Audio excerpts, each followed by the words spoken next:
está así. Así, chistoso. Bueno, cuéntame, con David, un poco más de tu recorrido, pues lo que es ser un actor desde Pasto, cómo ha sido como todo este viaje así creando esta saga tan maravillosa. Bueno, ha sido ¿cómo decirlo? O sea, ha sido una aventura completa realmente. Escribir y publicar.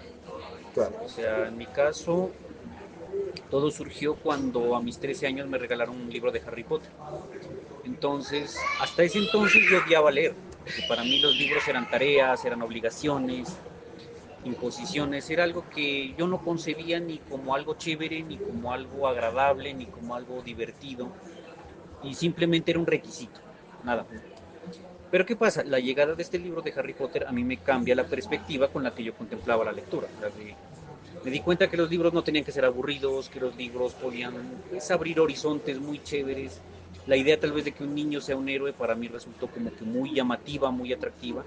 Y eso me motivó a seguir leyendo, a leer otras, no solamente esa saga, sino que empecé a buscar otras sagas afines. Así llegué, por ejemplo, a conocer la saga del Señor de los Anillos, la saga de los Confines de Liliana Budok, Eragon, las Crónicas de Narnia. Conocí también otros géneros, como el género de aventuras. Entonces leí a Emilio Salgari con Sandokan, El Corsario Negro. En mi niñez pues había leído muchos cómics, El Fantasma que Camina, Mafalda, recuerdo mucho Mafalda con cariño. Y también pues lo que es el anime, Dragon Ball, Caballeros del Zodiaco, todo eso me nutrió a mí de esa sed de aventuras, de ese deseo de construir historias diferentes, historias que fueran trepidantes, emocionantes, y no simplemente tareas o obligaciones. Entonces, también me daba cuenta yo y eso fue tal vez como que lo que más me motivó, era ver que la literatura fantástica en general, pues en nuestro contexto colombiano, se la ve como algo muy absurdo, como algo que no enseña, que no sirve, como algo que en el mejor de los casos distrae. Entonces, bueno, le damos el libro al niño para que se distraiga, pero no esperamos nada más, no esperamos que eso le enseñe al niño, le deje al niño una auténtica una auténtica huella en su corazón o en su alma, ¿no? Entonces, por ejemplo, desde la antigua Grecia viene eso, están las fábulas que enseñan, las fábulas que entretienen, ¿no? Y entonces se ha mantenido como que esa idea de que lo que sirve y lo que no sirve. Entonces, si usted quiere leer algo serio, entonces tiene que leer a tal autor, a tal autor. En el colegio le pasaban a uno un listado de autores, en la universidad también que esto, pues que es lo teórico. Pero yo me daba cuenta, y sobre todo cuando empecé yo a aprender más del mito, porque pues, por ejemplo, yo pongo hago la comparación, ¿no? En el caso del Señor de los Anillos, el núcleo de toda la historia de Tolkien fue el lenguaje. sí, En el caso mío, el núcleo es el mito, porque me gustan mucho los mitos y quise crear aquí mi propia mitología. Entonces, el darme cuenta de que los mitos enseñaban verdades, como dice Joseph Campbell, que dentro de lo profundo del corazón de uno sabemos que son ciertas. Entonces, eso me llevó como que a tratar de demostrarle a la gente a mi alrededor que yo estaba aprendiendo a mi manera, que yo podía aprender cosas buenas de aquello que me gustaba, de la literatura fantástica, de la ciencia ficción, de los cómics, del manga, de todo eso podía aprender cosas buenas y no era algo simplemente que me entretuviera, era algo que me dejaba una profunda huella en mí. Entonces, pues en mi caso, en mi tiempo, pues todo era del diablo, todo era satánico, ¿no? Ahora todo es racista, todo es, bueno, capacitista y tantas cosas que se han inventado, pero como dicen en Gárgolas, entre más cambian las cosas, más siguen iguales, porque siguen siendo atacadas las historias desde otras perspectivas, pero siguen por debajearnos. Siguen como viéndose como que algo que tiene que cambiar, que tiene que adaptarse y a la brava, porque de otra manera no funciona, no sirve, no enseña, y eso es una perspectiva bastante reduccionista, pienso yo. claro. Entonces yo empecé como que a sacar frases de los libros que leía, de las series que veía, para que en el caso de que al hablar con los adultos necesitara argumentos, pudiese tomarlos de ahí y demostrarles que de aquello que yo leía, de aquello que yo veía, estaba aprendiendo cosas buenas. Ok, ¿ahí de qué edad estamos hablando? Y yo ¿Como qué tenía época más 13, o menos? 14 años en ese momento.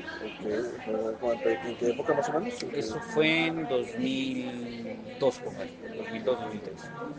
Ok, ok. ¿Y cómo das, o sea, porque entiendo que igual, pues obviamente la lectura se vuelve una pasión y demás, de ahí pasas a empezar tus escritos ahí como justamente a esa edad, por la adolescencia, Sí, correcto. y cómo haces ese salto entonces a la psicología, porque igual, Bueno, yo estudié psicología porque algo tenía que estudiar realmente. ok, En mi casa ese fue el acuerdo. Estudia una carrera y después hace lo que quiere. Entonces yo pues cumplí con mi palabra. Pues allá en Pasto seguimos dándole a la palabra un peso bastante importante. Para nosotros la palabra es importante.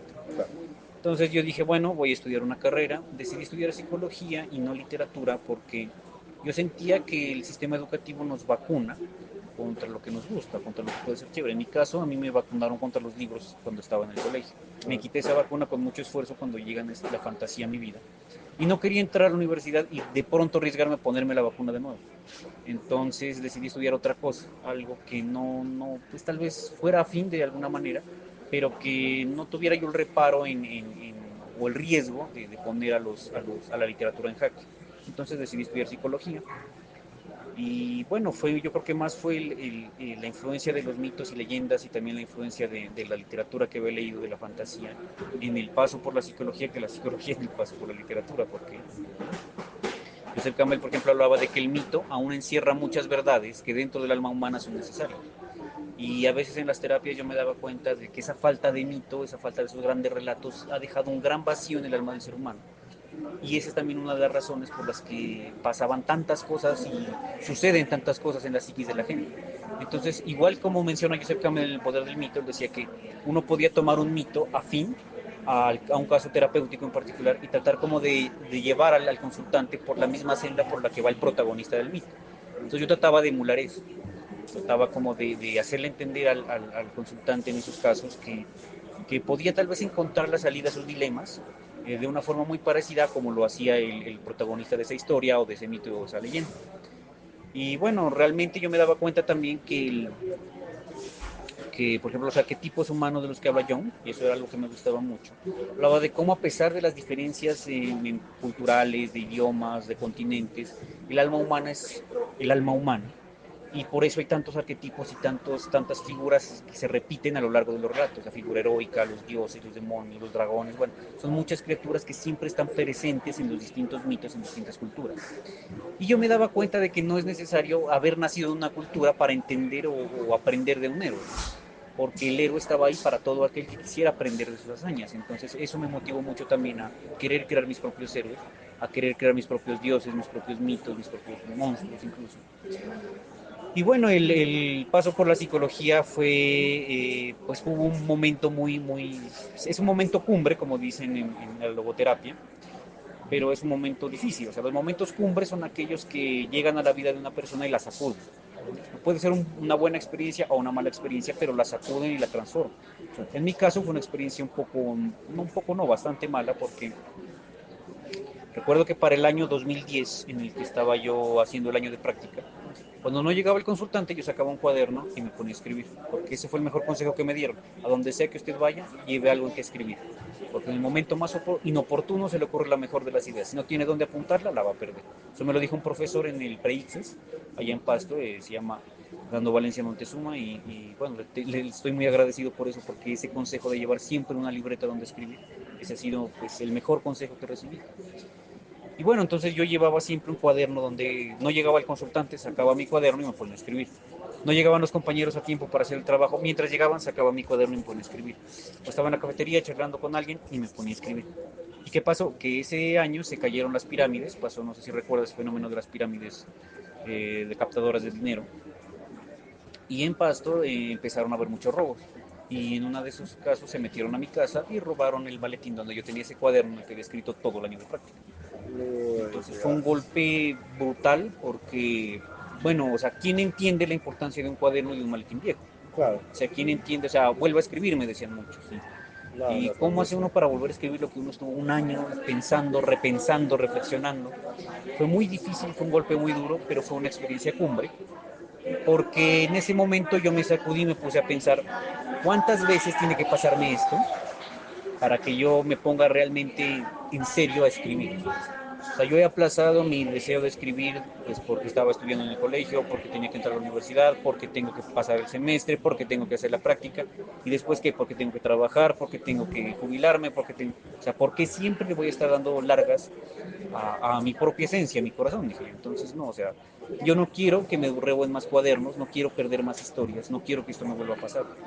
Entonces, cuando terminé ya el año de práctica, terminé la tesis y ya dije, no, este es el momento para escribir esa historia que siempre he querido escribir, porque no está bien que le siga dando largas, no está bien que la siga aplazando y no está bien que vuelva a pasar algo como lo que sucedió aquí. Una vez me dijo mi novia hace algunos años que mientras uno no aprende la lección, la vida le envía a uno las mismas cosas y las mismas cosas hasta que uno aprende.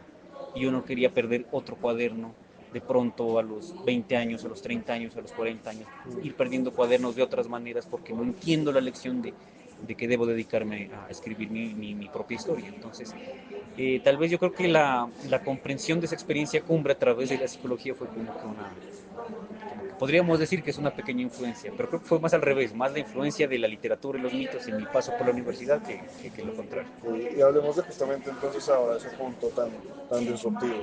O sea, te gradúas como psicólogo, pues que sigue siendo pues un logro impresionante, una carrera pues poco apreciada, pero igual muy retante, muy retadora.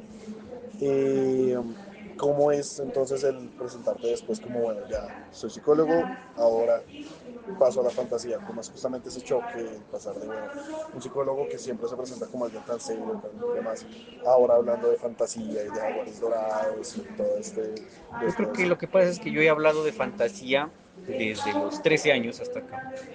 Y en psicología hablé ¿qué? De los 16 a los 21, que fue mi paso por la universidad.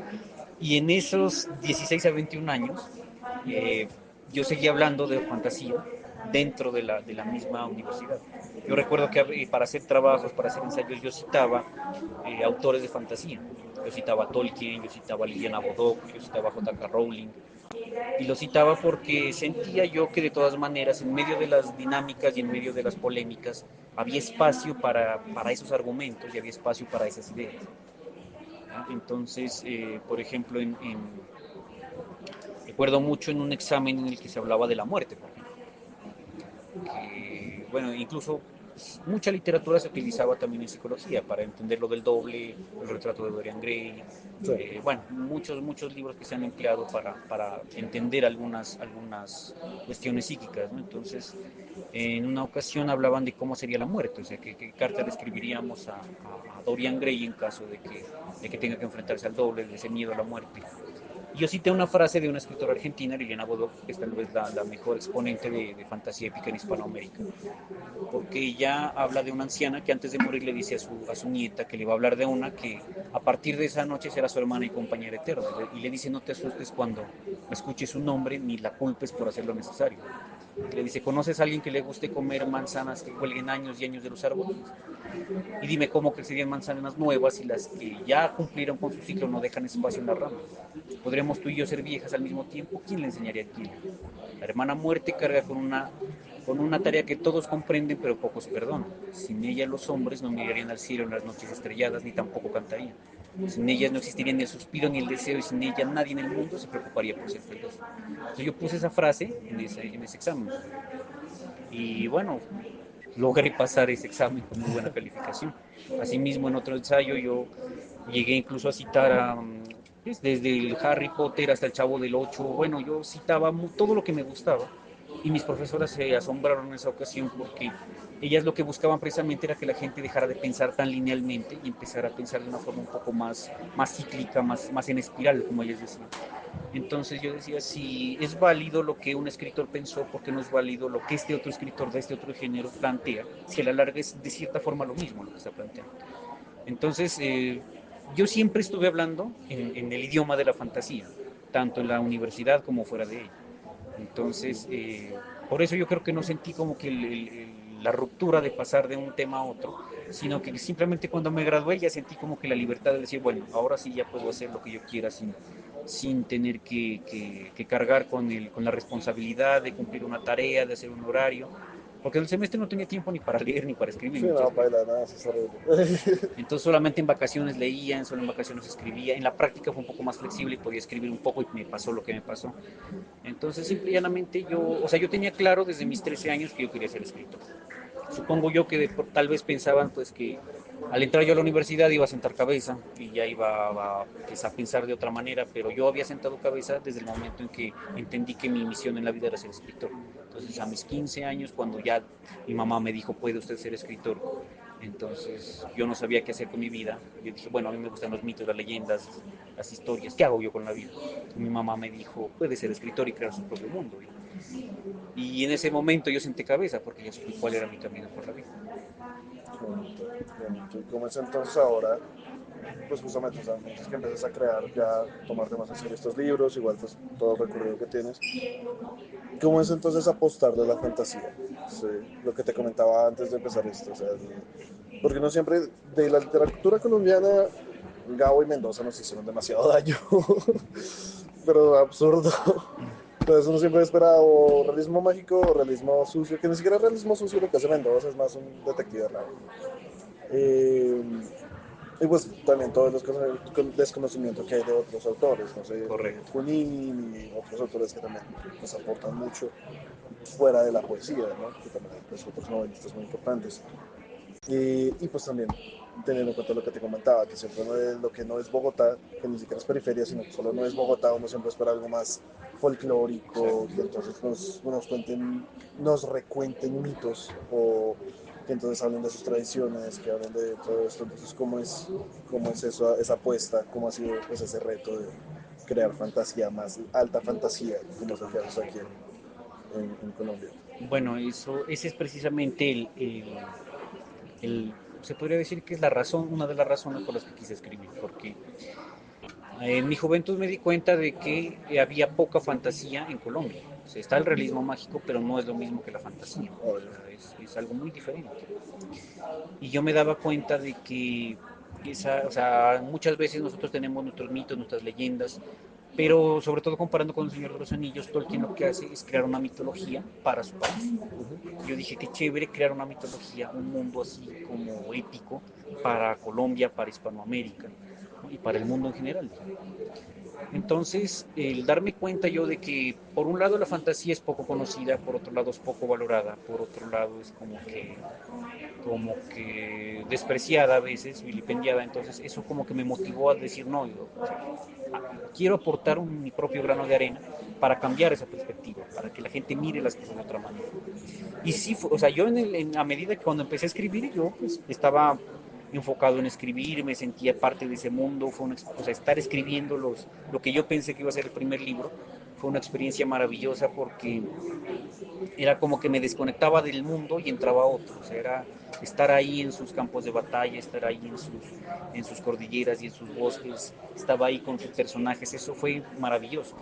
Y bueno, nada de lo que el hombre dice está fuera de la autorreferencia. Quise incluir mucho de lo que es Nariño, de lo que es Pasto, de lo que es Colombia. Por Claro. eso, pues la tierra de las cordilleras, por eso en el reino de Hormuz, la capital Salamgar está a los pies de un volcán, el volcán Urkun. Y en esa ciudad se celebra cada año un carnaval con carrozas, con murgas y comparsas, como es el carnaval de negros y blancos. Eso me pasó a los 15 años. Estaba viendo el desfile y dije, bueno, si vinieran elfos al carnaval de negros y blancos, ¿cómo vendrían los elfos? O cómo vendrían enanos, cómo aportarían con su magia la magia que aquí vemos.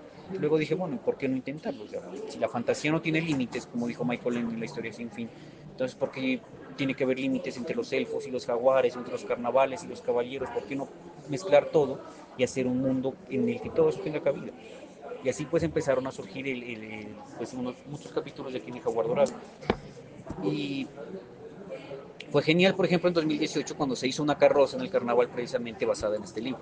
Sí, sí, está. Fue una experiencia maravillosa porque sentía que le habría abierto el corazón del libro al carnaval y luego el carnaval le abría las puertas al libro para que tuviera forma y color. Y era como si ambos carnavales hubieran confluido ese 6 de enero de 2018. Fue una experiencia maravillosa. ¿Cuál es el inconveniente? Pues que además de esa idea de que la fantasía no es de acá, Ajá. de que la fantasía es de Europa, de que la fantasía es de otras latitudes, también está el regionalismo que hay en la región. O sea, no solamente son las periferias, sino que las mismas periferias se han creído periferias. Sí, Entonces las regiones creen que solo pueden hablar de su región y solamente pueden hablar de regionalismo. Y, por ejemplo, en el libro del mito de la en la tesis, digo, acerca de la ciencia ficción en Colombia, el autor, que se llama Ricardo Burgos, él decía que a lo largo de la historia han habido como cánones, y esos cánones determinan qué se puede escribir en Colombia y qué se considera literatura colombiana. Entonces, primero solo aquello que hablaba de las raíces hispano-greco-castizas era colombiano. Después solamente lo que hablaba del bipartidismo, la violencia, ¿no? Los partidos políticos, liberales y conservadores, guerra de claro, los mil todo eso dientes. también ha afectado. O sea, Después llega el realismo mágico, como tú lo mencionas, entonces Colombia realismo mágico, luego llega la posmodernidad con una serie de géneros que en algunas partes calaron muy profundo, en otras partes no. Pero entonces, ¿qué sucede? Lo que no encaja dentro de esos cánones, entonces no se considera literatura colombiana. Y a los que escribían fantasía y ciencia ficción se los tildaba de reaccionarios, de extranjeristas, porque supuestamente decían que aquello con lo que trataban, que aquello que escribían, no tenía nada que ver con nuestra realidad colombiana, no tenían absolutamente nada que ver con nuestros problemas nacionales. Yo en base a eso hice una ponencia, pues una exposición que se llama Fantasía, un espejo de mil caras, que pues yo la he presentado en algunas ferias, en algunas universidades, en algunos colegios. Y ahí yo hago un paralelo entre las circunstancias de la historia colombiana y Sí, circunstancias, por ejemplo, de El Señor de los Anillos, de Harry Potter, bueno, les digo, ¿será que no tiene nada que ver lo uno con lo otro? Por ejemplo, claro. siempre pongo, el mismo ejemplo que hago es del prisionero de Azkaban. Entonces, les pongo a Sirius Black, les digo, ¿quién es él? Un hombre acusado injustamente, que lo mandaron a la cárcel, bueno, y pongo al lado el caso de un hombre que se llama, de apellido Pico, el caso de los Pico, Luis Alejandro Pico García, un hombre humilde de aquí de Bogotá, y una noche unos soldados estaban de permiso en su barrio, en el barrio de este señor, y bueno, estaban comiendo unos perros, llegó un man armado, los mató. Entonces una mujer dijo que ya había visto al que se escapó volándose por la calle de los Pico y que se parecía a este señor Pico. Y eso fue todo para meter a este señor pues, más de 10 años en la cárcel, a que sus padres murieran en la cárcel, a que naciera una hija estándole en la cárcel, a que tuviera que ver la podredumbre del sistema carcelario colombiano, ¿no? Y lo pasaban de una cárcel a otra. Y yo siempre les decía, ¿será que entonces que así como a este señor le pasó lo que a Sirius Black, entonces era cierto que esta fantasía no tiene nada que ver con nuestra realidad como colombianos? Claro. Entonces ese fue como que el gran choque que yo traté de darle a mi entorno, de demostrarles que la fantasía también nos habla de lo más actual. Y por eso también he tenido muchos conflictos pues, tanto en la ciudad de Pasto como en otros lugares cuando me dicen que por qué escribo de elfos si son de acá, o por qué escribo de centauros si son de acá, o por qué esa mezcla de elfos con jaguares. Entonces yo les digo, mire, en primer lugar, la fantasía es infinita, o dígame en qué parte de la fantasía termina la jurisdicción de los elfos e inicia los jaguares. Sí, En ningún lado. Entonces no hay necesidad ni de poner límites claro. ni de cambiarlo. En segundo lugar, le dije, eh, los elfos, no sé, yo recuerdo mucho a un señor que me dijo que por qué escribo de elfos si son de acá. Le dije, ¿a usted le gusta comer empanadas en diciembre? El man me dijo, sí. Entonces yo le dije, bueno, por la misma razón que usted come empanadas en diciembre, yo quise escribir sobre elfos enanos y centauros. Entonces me dijo, pues que las empanadas son de acá. Le dije, no señor, las empanadas las inventaron los persas. Las importaron a Europa los griegos durante las campañas de Alejandro Magno. Después Roma las populariza por toda Europa, por todo el imperio, incluyendo la península ibérica, la cual durante la Edad Media ahí se iba a mejorar la receta con las artes culinarias de moros, cristianos y judíos. Esa receta nos la traen acá los castellanos y durante la época virreinal empieza con ese sincretismo a elaborarse no solo con harina de trigo, sino también con harina de maíz. Por eso es que ahorita tenemos empanadas de añejo, como decimos en Pasto, y empanadas de harina de trigo. Entonces, la misma razón por la que llegan los elfos a nuestra cultura es también por la que llegan las Claro. empanadas, llega la democracia, llegan los caballos, llegan la guitarra, llega nuestro propio idioma. Todo eso llega es a través de ese sincretismo y de esa mezcla. Porque como me decía el profe que revisó esta obra, el profe Gonzalo Jiménez Maecha de allá de Pasto, o sea, la historia de la humanidad es la historia del mestizaje. Y aquellos pueblos que no aceptaron la mezcla, pues terminaron desapareciendo. Entonces yo le dije a ese señor, estaba con unos niños, sus hijos supongo yo, le dije, ¿los niños van al colegio? Sí, me dijo. ¿Y en el colegio les enseñan inglés? Sí, me dijo. Le dije, ¿y usted les ha dicho que por qué les enseñan inglés y aquí hablamos español? ¿Y el inglés no es de acá? ¿O la bronca solo es con los elfos? El tipo se hizo el pendejo y se fue. Porque entonces yo digo, o sea, si los elfos no tienen cabida en nuestro entorno, entonces muchas cosas que damos por sentadas tampoco. La democracia no era de acá. La democracia viene de los griegos y nos las trajeron los españoles a través del derecho romano. Entonces, si queremos renunciar a los elfos, tenemos que renunciar a muchas otras cosas que también provienen de la mezcla. Yo también, ahí tocas un tema muy importante que sí tiene mucho que ver, y es justamente pues, o sea, no solamente la mezcla, sino justamente el crear, porque me cuentas que también eres muy fan de los mitos y demás. Entonces, Correcto. como, o sea, ¿en qué momento puede haber una separación justamente? Porque obviamente pues ya, pues entiendo obviamente tu punto de vista, que pues obviamente es muy valioso. Pero también entonces, ¿en qué punto está la creación de una identidad propia? ¿Sí? Porque obviamente pues está el mestizaje y demás, pero ya la mitología, las mitologías diversas que hay acá en Colombia, pues por tantas culturas que también había antes del mestizaje. Eh, ¿Cómo es crear sin irte hacia un lado y sin irte hacia el otro? ¿Sí? Porque también noto que eso, que te mantienes muy como tomando de ambos lados, pero no te inclinas, no te terminas de inclinar, aunque igual hay Sí. mucho de ambos. ¿Sí? Pues en Entonces, primer lugar, yo no trazo límites, yo no digo esto es de aquí, esto es de allá, no. Los mitos existen para que, o sea, el héroe mítico, por ejemplo, es la cumbre o el punto álgido de los valores de una cultura. Entonces, el héroe en los tiempos míticos era el que representaba los valores de una sociedad. Y esa sociedad trataba de emular a ese héroe. Es el caso de Alejandro Magno, por ejemplo. Si él llegó a ser quien fue, es porque desde niño quiso ser como Aquiles. ajá. Entonces era un ejemplo a seguir. Entonces yo me daba cuenta, por ejemplo, que esa figura heroica no es simple y llanamente heroica para su cultura. Tal vez en un momento inició así, pero con el tiempo esa figura heroica se vuelve se universaliza y de tal manera que cualquier persona que pueda leer o que pueda aprender de su experiencia puede no solo identificarse, sino eh, o sea, no identificarlo, sino como que fortalecido por las enseñanzas de ser. Es como, por ejemplo, cuando yo leí Harry Potter, la identificación que yo sentía era porque Harry era un niño como yo, que estaba en un colegio donde no lo querían, que estaba con un entorno muy desagradable, algo que pues me pasó en la adolescencia en el colegio, y que de pronto llegaba a un lugar donde él podía ser incluso un héroe, y decía, uy, qué chévere esa oportunidad, qué chévere ser así. ¿Qué me identificó de Harry? Tal vez ese hecho de que era un niño, de que era un niño vulnerable, de que era un niño que sacaba fuerza de flaqueza. No me, o sea, si Harry Potter hubiera entrado al lago y hubiera dicho, chicha y qué frío, yo no me hubiera identificado por muy pastoso que fuera. ¿No? O sea, la identificación va más allá de simple y llanamente algo superficial. Es algo muy en lo profundo de uno mismo, con lo que resuena la figura heroica, el relato mítico. O sea, no busca que nosotros nos veamos de la piel para afuera, sino de la piel para adentro. Eso es lo importante del mito, del relato fantástico, indistintamente de dónde se ha concebido. Ok. Entonces, por ejemplo, dicen que es la diferencia tal vez entre el mito y la religión. O sea, la religión te promete el paraíso si te conviertes y si crees ciegamente en eso. En el mito, en cambio, te da una lección. Tú puedes aprender de ella, pero no necesariamente tienes que creer que ese mito es real. ¿Ya? O sea, puedes aprender de él sin necesidad de volverte un fanático o un seguidor a ciegas de ese mito. Entonces, lo chévere de los mitos ya con el tiempo es que se fueron universalizando. Y cualquier persona que lea al respecto puede sentir cierta identificación con eso. Entonces no es cuestión de decir esto es de aquí, esto es de allá, no, porque a la larga el arquetipo es algo que nos humaniza a todos.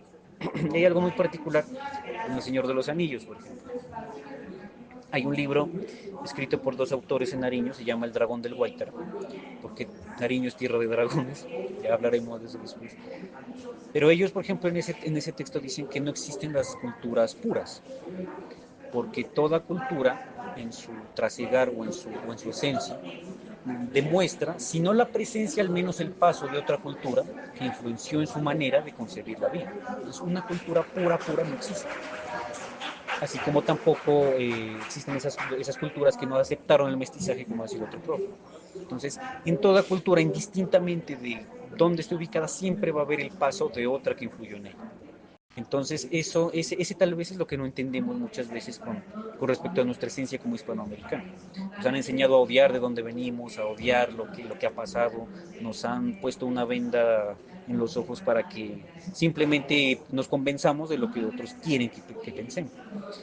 Entonces, en mi caso, por ejemplo, al tratar de vincular los elfos con el carnaval, por ejemplo, al querer poner un mundo con caballeros, con magos, con dragones, donde hay jaguares, donde hay carnavales, donde hay comparsas y murgas, yo en primer lugar lo que quise hacer es simplemente darle a mi imaginación la posibilidad de crear un mundo, que surgiera ese mundo tan, pues, o sea, de la forma más libre posible. O sea, no era cuestión de poner en una balanza lo uno o lo otro, que pesa más aquí, que pesa más acá. No, simple y llanamente quise crear un universo propio. Y por ejemplo, en este libro que te digo, El Dragón de la Guaitara, hablan de la forma en que se curan a los niños espantados. No sé si aquí en Bogotá o en Cundinamarca se mantenga eso, pero en Nariño, por ejemplo, se habla de que el niño se espanta y hay que curarlo. Yo recuerdo que en pandemia estuve en un club de lectura del Señor de los Anillos, un club virtual. Y cuando estábamos leyendo la parte en el que se habla de Eowyn que mata al rey Nazgûl y queda ella enferma y todos la daban por muerta, entonces llaman a Aragorn para que la cure. Y Aragorn toma un poco de agua, tritura la planta Atlas, la pone ahí a Sí. hervir, se la acerca a la nariz, le dice Eowyn, vuelve, Eowyn, vuelve, Eowyn, vuelve. Bueno, entonces yo les dije a todos, eso es muy parecido a cómo se cura en Nariño a los niños espantados. Porque ¿qué pasa? El niño está espantado por algo, tiene una pierna más recogida que otra. Entonces, ¿qué hacen los curanderos, los abuelos, los sanadores? ¿Qué hacen? Toman tabaco, toman aguardiente, empiezan o sea, toman una bocanada de aguardiente en la boca y empiezan a soplar al niño con ese aguardiente. Y después toman el tabaco, lo encienden y lo empiezan a humear en torno al niño. ¿Y qué es lo que empiezan a hacer? A decirle, a llamarlo por el nombre, a golpearle las plantas de los pies y volárselas, y a llamarlo por el nombre, a decirle, vuelve a tu casa, Juanito a tu casa, Juanito vuelve a tu casa.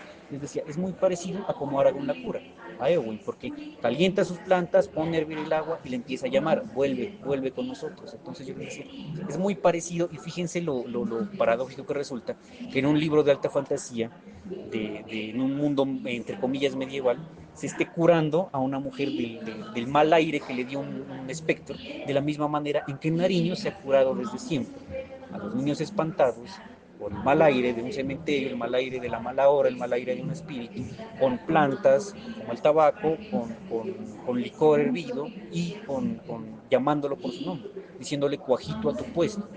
¿Y qué es el cuajo? El cuajo, según dicen estos autores, es sinónimo de alma y de espíritu, o de ánimo. Entonces se busca es como que vuelva a cuajarse Ujú. aquello que está descuajado, valga el pleonasmo.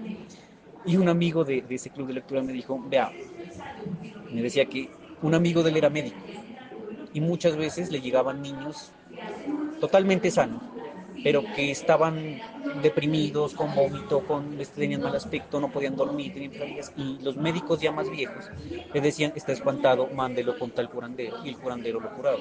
Entonces este muchacho había ido con el curandero, le dijo, es que es el cuajo el que está afectado. Y él se puso a estudiar antropología porque no entendía que era eso del cuajo. Ok, ok, Entonces, sí, ok, esa escala muy bacana.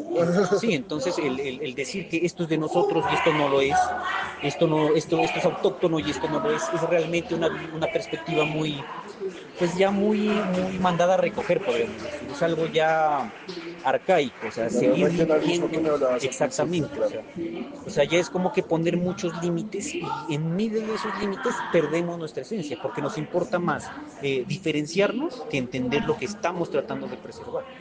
Entonces, en cambio, si nosotros llegamos a entender esas circunstancias, podemos ver muchos más paralelismos en distintas culturas que puntos en contra. En religiones, en culturas, en países, en formas de ver la vida, encontramos más paralelismos que diferencias.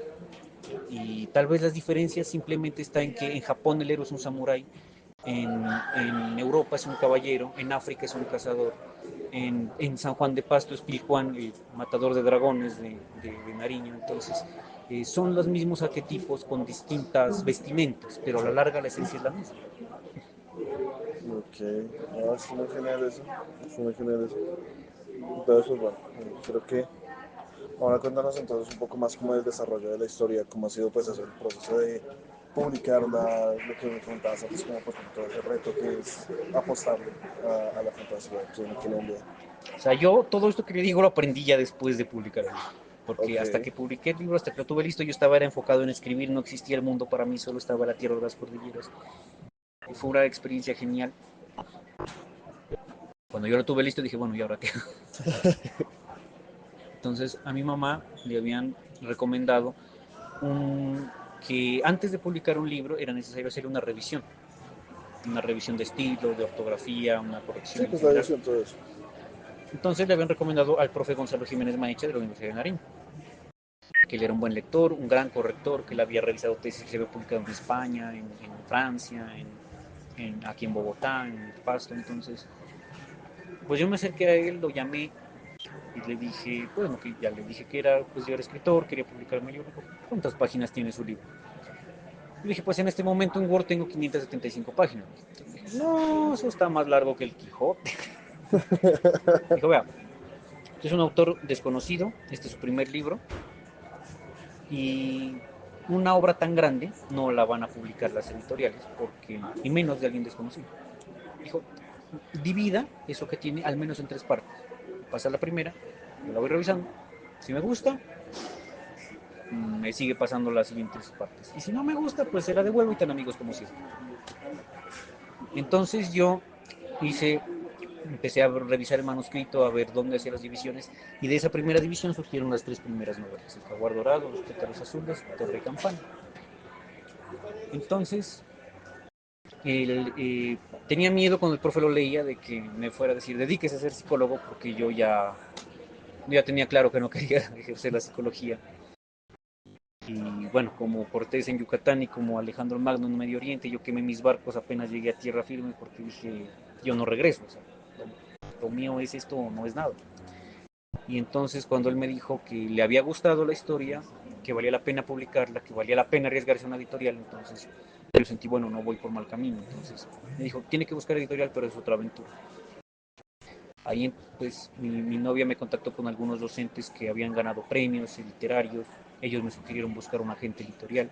Empecé a buscar puertas, así conocí a Andrea Herrera, que es mi agente hasta ahora. Ella me colaboró pues buscando editoriales, buscando oportunidades. Yo también envié por mi lado el manuscrito entero, pues ese fue el error, mandar manuscritos enteros, ¿no? Pero pues uno no sabe, yo he aprendido en la marcha. Pero fue muy descorazonador porque fueron 3 años buscando editorial y todas la rechazaron.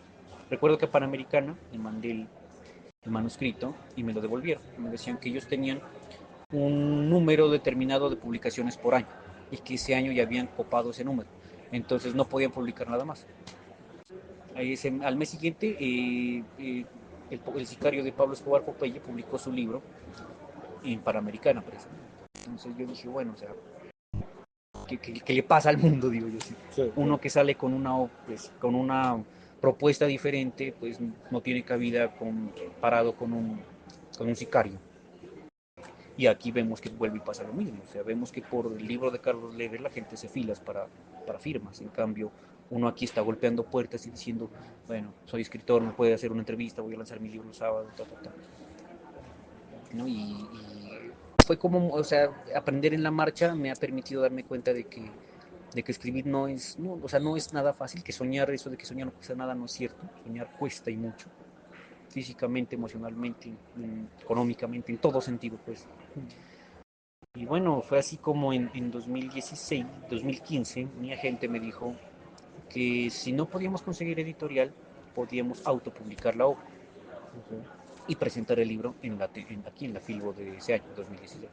Entonces ella me hizo el contacto con Promo Libro Colombia, pagamos porque el sello, por obtener este sello y porque nos ayuden con distribución. Y bueno, llegué acá yo seguro de que había tocado el cielo con las manos, de que ya mi vida estaba resuelta, de que ya publiqué el libro, sí. pero no fue así.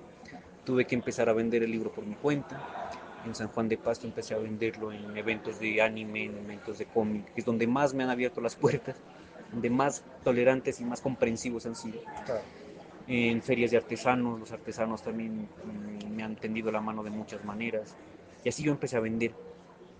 Hay la Secretaría de la Dirección de Juventud tenía un espacio que se llamaba Pasto Compra Joven, donde los jóvenes artesanos iban, hacían ferias y podían vender sus libros. En una feria de anime me sugirieron ir allá y yo les dije, yo no soy un artesano de las palabras, me permiten trabajar con ustedes, y no tuvieron problema. Ahí aprendí a vender y aprendí a decir a la gente, mire, este es mi libro, acérquese, ta, ta, ta. Ahí pues muchas marcas aliadas me empezaron a ayudar a hacer botones, prendedores, a hacer camisetas, a hacer mugs para tomar café, todo muy bonito, todo con el fin de impulsar la saga. Y así yo empecé a vender al sol y al agua muchas veces, en carpas, en los parques, en eventos de anime. Y de esa manera, por ejemplo, conocí al maestro que hizo La Carroza, de esa manera conocí a una amiga de mi novia que compró el libro más por cariño a ella, porque a mí ni me conocía, y después le claro. gustó tanto que hizo el corto animado. Entonces ahí he visto a los lectores crecer, y eso es tal vez algo que yo le recomiendo a todo escritor en el mundo, es que un día tome sus libros y los venda por su cuenta, para que pueda interactuar con el lector. Eso es algo maravilloso, poder tener al lector de frente, y porque en estos años yo los he visto crecer. Llegaron niños cogidos de la mano del papá a comprar el libro. Y ahora están más altos que yo. Ya hablan más voz gruesa porque eran niños chiquitos. O ya llegan incluso con sus propios hijos a comprar los libros. Entonces, esa es una experiencia maravillosa. Y fue difícil, ¿por qué? Porque dentro de los círculos a veces literarios hay muchas envidias, hay mucha mala fe, ¿no? Entonces eso es como contradictorio, que mientras en el mismo gremio, por así decirlo, tratan de ponerse zancadillas, eh, pues en otros entornos uno consigue espacio. Así conocí también a otros dos poetas en Nariño, Jorge Santa Cruz y Omaira Bastidas, y con ellos tuvimos la iniciativa de hacer una librería móvil, una librería itinerante, un stand de autores nariñenses que está en ferias, en eventos, no solo con nuestros libros, sino con libros de otros autores que nos llevan los libros para que se los vendamos, los demos a conocer. Y así incluso hay muchos que han sacado los libros de las librerías y nos los han llevado a nosotros, porque nosotros se los hemos agotado las existencias. Entonces ha sido una experiencia bastante difícil, bastante dura, porque no es fácil vender, no es fácil estar 8 horas, 12 horas y a veces no vender nada, no vender un solo libro, y en cambio haber gastado transporte, haber gastado el mismo puesto que muchas veces es pagado. Es muy descorazonador a veces encontrarse con eso. Y yo eso no lo supe cuando iba a ser escritor. Pues en mi casa me decían que eso era muy difícil, que eso era muy complicado, pero yo estoy seguro que mis padres tampoco entendían, tampoco se imaginaban lo que era vender un libro. Sin embargo, pues bien que mal agotamos ya 3 ediciones del Jaguar Dorado, hemos sacado las continuaciones, entonces sí ha tenido la repercusión que esperábamos, tal vez no a nivel internacional, pero sí como esperaba. Perfecto. No, es que sí, uno no suele ver esas aristas del proceso, claro. De hecho, pues justamente yo también pues tengo la necesidad de ser escritor y más en los trabajos en los que estaba trabajando. Y pues sí es muy nutritivo para mí poder pues ver bueno, cómo es el proceso ya en real. Sí, entonces, pues muchas gracias por eso. No, gracias, con mucho gusto. Y creo que con eso tenemos todo. No sé, si quieres dar un saludo, algo, algún mensaje a los universitarios o a los jóvenes en general para que te lean. Sobre todo los que quieren escribir, yo les dejo un mensaje porque, o sea, yo siempre he pensado que los libros nos llaman. O sea, los libros son como las varitas del mundo de Harry Potter. O sea, el mago nos coge la varita escoge al mago. Entonces, a mí me pasó algo muy chévere porque yo siento que en los libros están el alma de los escritores. Liliana Bodo, como yo la mencioné en ese momento, la mejor escritora de fantasía de Hispanoamérica, ella murió en 2018. Y a mí me pasó algo muy curioso ese año. Y es que en 2017 yo terminé de leer un libro y yo siempre cuando acabo de leer un libro me quedo en mi biblioteca a ver cuál me va a llamar, qué libro me va a llamar. Porque los libros nos eligen para que los leamos. Y ese día pues yo me puse así como que a ver qué libro leo y me llamó un libro de esta escritora. Es una saga de fantasía, se la recomiendo mucho si les gusta la fantasía. Es Los días del venado, los días de la sombra y los días del fuego. Y en esa ocasión vi Los días del venado, lo tomé y empecé a leerlo y me fui encarretando. Porque yo dije, a ver, vámonos leyendo mientras decido. Y después dije, no, ya decidí, voy a volverlo a leer. Y volví a releer esa saga ese año, en 2017. Recuerdo que vine a la feria, aquí en 2017, traje ese libro y lo seguí leyendo mientras estuve aquí. Volví a Pasto, terminé la saga, terminé los 3 libros. Y fue una experiencia muy chévere y me quedaba como que qué raro que me haya llamado justo ese libro para volverlo a leer. ¿Y qué pasó? Que al año siguiente la escritora murió. Murió con 59 años, de un infarto, se acostó a dormir y no se levantó. Y en ese momento, cuando yo me enteré que ella murió, yo sentí como que ahora ya entendí por qué ese libro me estaba llamando. Porque tal vez era la misma escritora recogiendo los pasos a través de sus libros. Para mí fue pues, muy duro encontrar esa pérdida, tanto así que yo en este segundo libro lo dediqué a la memoria de Liliana Bodó, porque pues, me puse a pensar, como dice Gandalf, muchos vivos merecen la muerte, muchos muertos merecen la vida, y fue triste que ella tuviese que irse tan joven, con libros incluso sin acabar de escribir. Y ese es tal vez el gran mensaje, o sea, el escritor, así como el lector, al escritor lo elige una historia para que le dé forma. Y en todos los millones de seres humanos que hay en el planeta, la historia que usted quiere escribir lo elige usted para que usted lo escriba. Eso sí lo entiendo. Y si usted no Sí, le da la forma y si usted la deja a un lado, esa historia no va a tener la manera de entrar a esta realidad.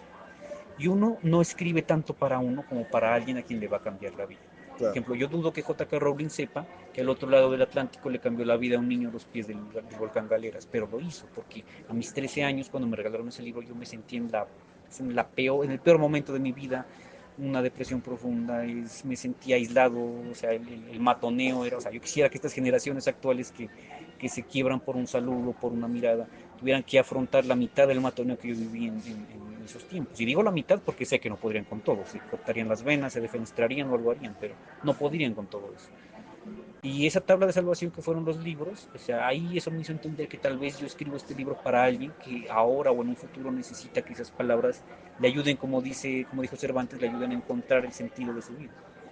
Entonces, si no escribimos esa historia, esa persona que necesita esas palabras, pues no va a encontrar el sentido de su existencia, no va a encontrar ese alivio en ese mundo turbulento. Entonces, no es simple y llanamente escribir por escribir. O sea, escribir es una responsabilidad enorme tanto con el mundo que estamos creando como con nosotros mismos y como también con aquel anónimo lector para quien sin saberlo estamos escribiendo. Claro. Ah, qué mágico, qué bonito. Eso sí, sí, qué bonito. No, muchas gracias. Pues bueno, yo creo que ya con eso